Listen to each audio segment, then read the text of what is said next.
Bonjour à tous, j'ai la joie de vous retrouver pour ce troisième enseignement sur le livre des Actes des Apôtres. La semaine dernière, nous avons regardé ensemble les 5 premiers chapitres des Actes des Apôtres. Nous avons vu que les apôtres, après avoir reçu l'Esprit Saint, continuent l'œuvre salvifique de Jésus en accomplissant des miracles auprès de la population de Jérusalem, mais aussi en commençant à annoncer donc le kérigme, je vous le rappelle, cette courte prédication de la bonne nouvelle. Christ est mort, Christ est ressuscité, conformément aux Écritures, nous en sommes témoins. Nous avons vu aussi les débuts de cette première communauté chrétienne, des débuts un petit peu idylliques, mais en même temps qui sont marqués déjà par le péché, avec cet épisode d'Ananie et de Saphir, son épouse. Au chapitre 6, nous voyons que décidément la première communauté chrétienne est une communauté qui est déjà marquée par l'humanité, puisque Saint Luc nous rapporte qu'il y a des murmures au sein de cette communauté. Ces murmures, ils nous rappellent les murmures des Hébreux dans l'Exode, des Hébreux qui murmuraient contre Moïse et contre Yahvé qu'ils avaient fait sortir de la terre d'Égypte où ils étaient réduits en esclavage et où finalement ils se disaient qu'ils étaient peut-être mieux qu'à errer dans le désert. Ces murmures, ils viennent des hellénistes contre les Hébreux. Alors ces hellénistes, qui sont-ils? Ces hellénistes, ce sont des juifs issus de la diaspora, c'est-à-dire qui vivaient en dehors de la terre d'Israël, dans une communauté marquée par la culture grecque. Alors ces hellénistes, ils murmurent contre les Hébreux en disant, se plaignant, que leurs veuves sont délaissées pour les secours. Alors cette jalousie qui est présente dès les débuts de la communauté chrétienne, elle n'est pas sans nous rappeler la jalousie entre Caïn et Abel. Alors les apôtres, qui jusqu'à présent étaient les seuls décisionnaires au sein de la première communauté chrétienne, ont la sagesse de convoquer toute l'assemblée pour trouver une solution à ce problème. Et ils vont décider d'une répartition des tâches. Alors, non pas qu'ils estiment qu'ils ne peuvent pas s'occuper des tâches matérielles, ce n'est pas un dédain vis-à-vis des tâches matérielles, mais les apôtres ont conscience qu'ils doivent se consacrer à leur mission première, qui est l'annonce de la parole de Dieu. Effectivement, les apôtres vont donc désigner 7 hommes parmi la communauté des hellénistes pour le service des tables. Et Saint Luc nous précise quelque chose d'important, il nous dit qu'ils sont remplis d'Esprit Saint. Donc on retrouve encore une fois cette expression « remplis d'Esprit Saint ». Alors ils sont au nombre de 7, pourquoi 7 ?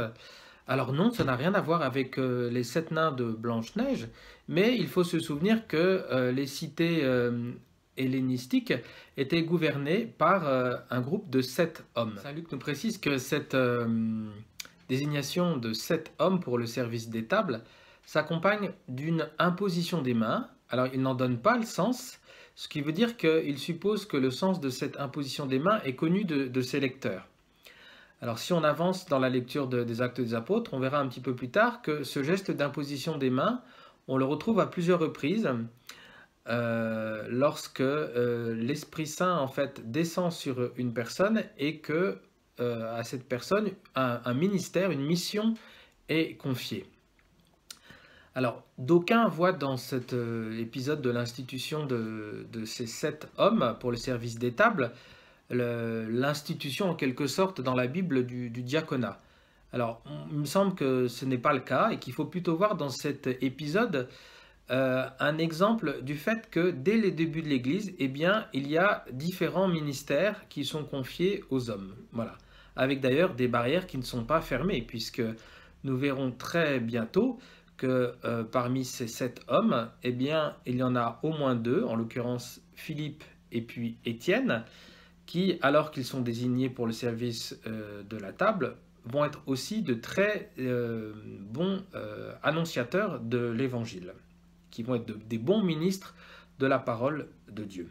effectivement, alors même qu'il vient d'être institué pour le service des tables, eh bien, saint Luc nous rapporte qu'Étienne accomplit de grands signes et de grands prodiges parmi le peuple.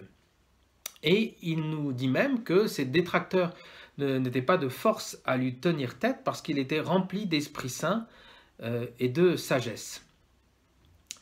Et ces détracteurs, eh bien, en sont réduits à le calomnier. Et Étienne va être conduit devant le Sanhédrin, devant lequel seront produits des faux témoins. Ainsi donc, Étienne prend un parallèle est clairement établi entre ce qui se passe pour Étienne et ce qui s'est passé donc pour les apôtres à la suite du Christ lui-même, et donc pour ce qui s'est passé également pour le Christ Jésus. Voilà, à la suite du Christ Jésus, eh bien, Étienne est convoqué devant le Sanhédrin, et pour lui aussi, eh bien, on convoque des faux témoins. Et saint Luc nous précise que à ce moment-là, Étienne avait le visage rayonnant comme un ange, ce qui est sans doute annonciateur de la vision que Étienne aura au moment de sa mort, de son martyre tout proche. Le chapitre 7 nous rapporte la suite du procès d'Étienne.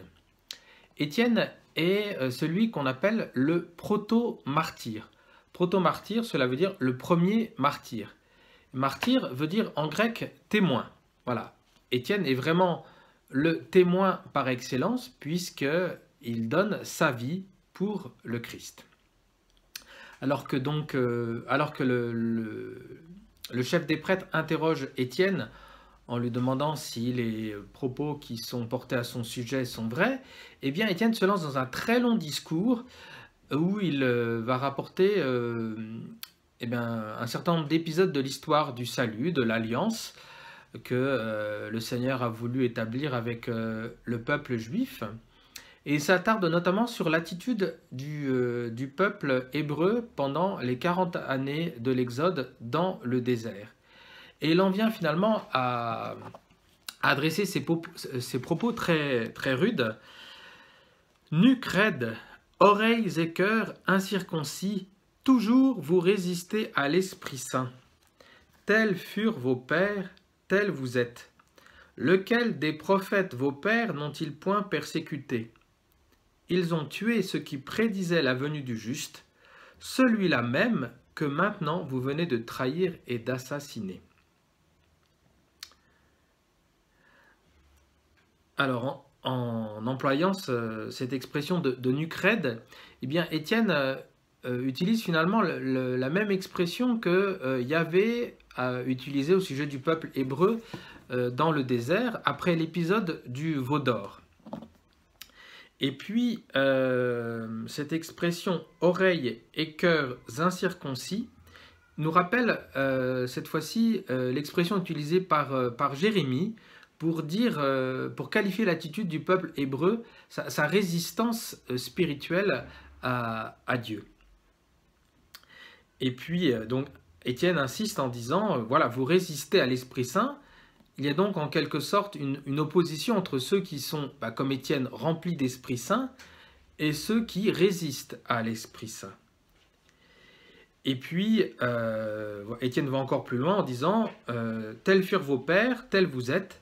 Lequel des prophètes vos pères n'ont-ils point persécuté? Voilà, le prophète, celui qui parle au nom de Dieu, les prophètes ont toujours été persécutés par le peuple hébreu. Et Étienne va même plus loin en disant, voilà, ceux qui prédisaient la venue du juste, c'est-à-dire du Messie, vous aussi vous les avez persécutés, ces prophètes-là. Et il dit, la venue du juste, celui-là même que maintenant vous venez de trahir et d'assassiner. Ainsi, il désigne donc Jésus, le Christ, comme le Messie. Voilà, il leur dit, vous avez assassiné le Messie. Saint Luc nous précise alors que Étienne rentre en extase et qu'il voit, qu'il contemple dans le ciel Dieu et à sa droite, debout, le Fils de l'homme, c'est-à-dire Jésus ressuscité. Alors Étienne fait part de cette vision à ceux qui l'accusent, et cette vision associée à tous les propos précédents d'Étienne provoque la colère, l'ire de toute l'assemblée, qui s'empare de lui, l'entraîne dehors et se mettent à le lapider. Et au moment de la lapidation d'Étienne, de sa mort, eh bien, saint Luc nous rapporte deux paroles d'Étienne euh, qui continuent le parallèle dont je vous ai parlé entre Étienne et Jésus, voilà, pour montrer le fait qu'Étienne s'inscrit vraiment dans les pas du Seigneur Jésus, puisque avant de mourir,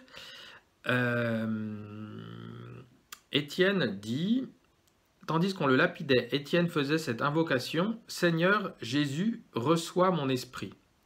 Seigneur Jésus, reçois mon esprit. Cela nous rappelle cette phrase de Jésus sur la croix, disant au Père: en tes mains, je remets mon esprit. Et puis, juste avant de mourir, eh bien, Étienne, dans un grand cri, dit: Seigneur, ne leur impute pas ce péché.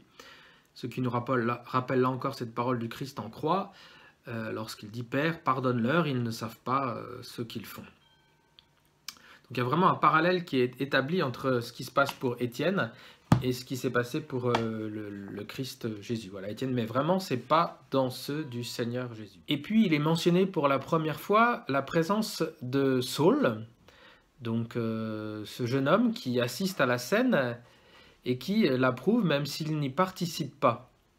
Saul, vous le savez, c'est le nom de Paul, ce Paul qui deviendra vraiment l'apôtre des nations, un personnage très important des Actes des Apôtres, une des deux colonnes de l'Église avec Saint-Pierre. Alors effectivement, nous verrons dans la suite de la lecture des Actes des Apôtres, eh bien, comment l'Évangile va maintenant quitter Jérusalem pour aller vers le monde païen. Alors je vous souhaite une bonne continuation de lecture.